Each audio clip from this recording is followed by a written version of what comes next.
Good afternoon, everyone. It's Hanifa Menon from hearthealthbrainhealth.com, encouraging healthy grieving and mindful actions. Today, I want to talk to you about the third eye. And the third eye chakra is again right in our forehead and just above our eyebrows, just central in our head. And again, remember, this is all relating to the spine, right? So we're thinking of this spot right at the back of our head, but we think of it right here because this is how we can think of it from the front of us. Now, this area connects with what most people would think of as the mind, but it's not really the mind. This is so wonderful because, again, it's not the thinking organ that we think of as the mind. I'd come across this phrase or this quotation one time that has stayed in my mind, which says, "The mind is that organ with which we think that we think." That mind is the mind, is that organ with which we think that we think. So this is interesting because, again, a lot of our thinking comes from a higher awareness than what we're really aware of. So this is aware of with our brains, let's say. So our mind definitely gets messages. Sometimes people have dreams that have an awareness that I wasn't really thinking about anything, but something just came to me in a dream. Sometimes people will show their artwork this way, that something is coming to me and I've got to create this art that expresses what's coming to me that I can't speak. And some people have words that come to them. So all of these things are awarenesses that come from the third eye. This is a space of intuition, insight, wisdom, that higher level of wisdom. And I came across this quote of self-awareness because really this is a space of awareness. And self-awareness is so important before we can be aware of other things. And oftentimes people are aware of other things before they're aware of themselves. But anyways, this description of self-awareness says, an understanding of how my beliefs, thoughts, and emotions shape my reality. An understanding of how my beliefs, thoughts, and emotions shape my reality. And all of those things do shape us. And of course, I had this Buddha quote that I would say fantastically defines the exact same idea.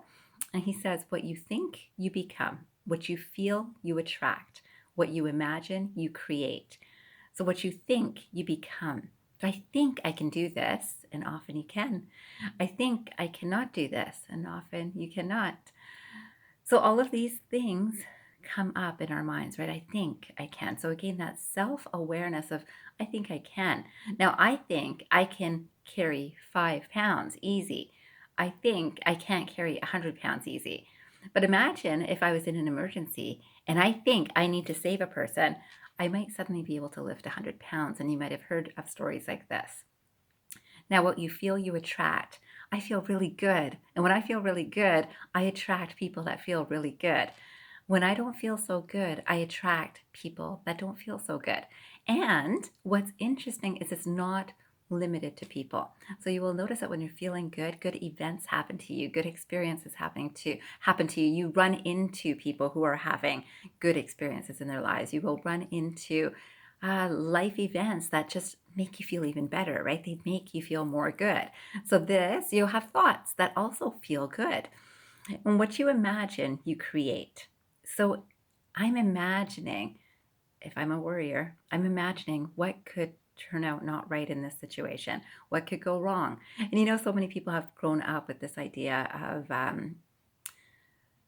plan for the best, but no, hope for the best, but plan for the worst, right? Hope for the best and plan for the worst. And I've heard that so many times throughout my young life, for sure, that it's good to hope for the best, but plan for the worst. So this was the mind speaking, right? This is intelligence that, okay, you're smart enough to know that you have to plan for if things don't go right.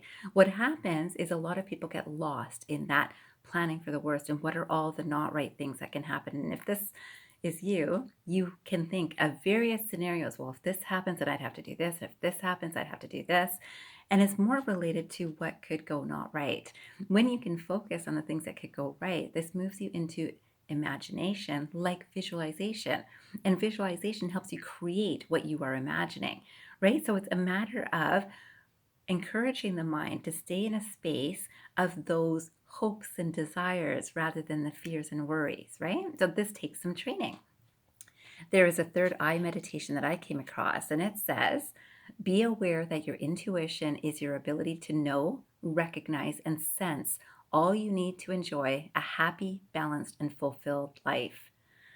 So be aware that your intuition is your ability to know, recognize, and sense all you need to know, all you need to enjoy a happy, balanced, and fulfilled life. So all you need.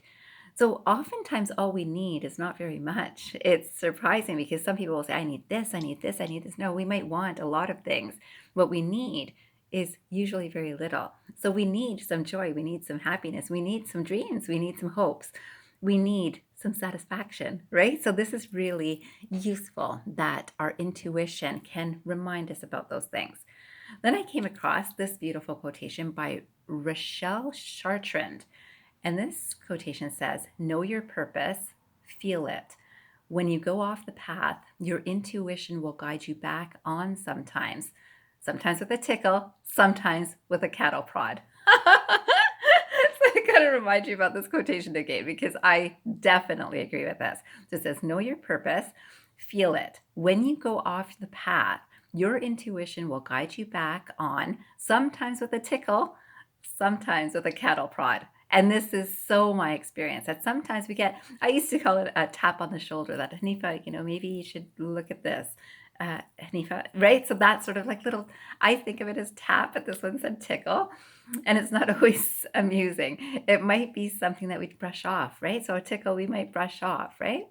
But sometimes it's a cattle prod where it's like, whoa, I can't do anything but recognize I've got to pay attention to this, right? This is how life often reminds us, and it's our intuition which is guiding us that way. And sometimes it's got to be louder than softer for us to hear, right?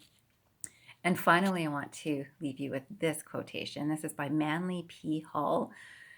And he says, it is said that wisdom lies not in seeing things, but in seeing through things. It is said that wisdom lies not in seeing things, but in seeing through things.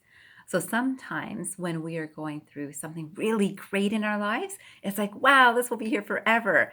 And when we can see through that everything has a beginning, a middle, an end. And an end does not mean something not good. It just means sometimes you've achieved a great accomplishment and that's done. You know what? And it was so exciting to get to the place of achieving it. And then you achieve it and it's done, right? So it's beginning, middle, and end, right?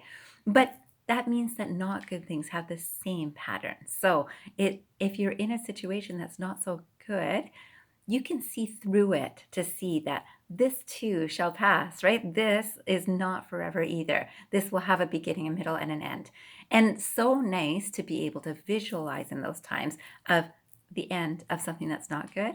It's also good to visualize still being happy when the end of something good happens too, because it doesn't mean that more happiness isn't coming, right? So you can visualize that, yeah, there's something else after this. And that is a fantastic place to be. This is the benefit of focusing on the third eye and understanding the wisdom, the intuition, the clarity, the focus that comes from this space. This I wish for you, and I hope that for 5 minutes you can sit after this video and think about what kind of things, even just one thing, do you know that you have clarity about? Just one thing that in this moment, all you have to do is think about this moment. Maybe it's that you know exactly what you're having for dinner tonight. That's perfect, right? That's some clarity that you got. Maybe you know that you've got a job that you want to apply for. That's clarity, right? That I know that this is something I want to do. Maybe you want to write to someone or reach out to someone. Whatever it is, see one spot of an intuitive clarity that you know you have today in this moment. Take 5 minutes to do that. I'd love for you to do that. And I hope you remember, transform your mind and transform your life. Have a great day, everyone.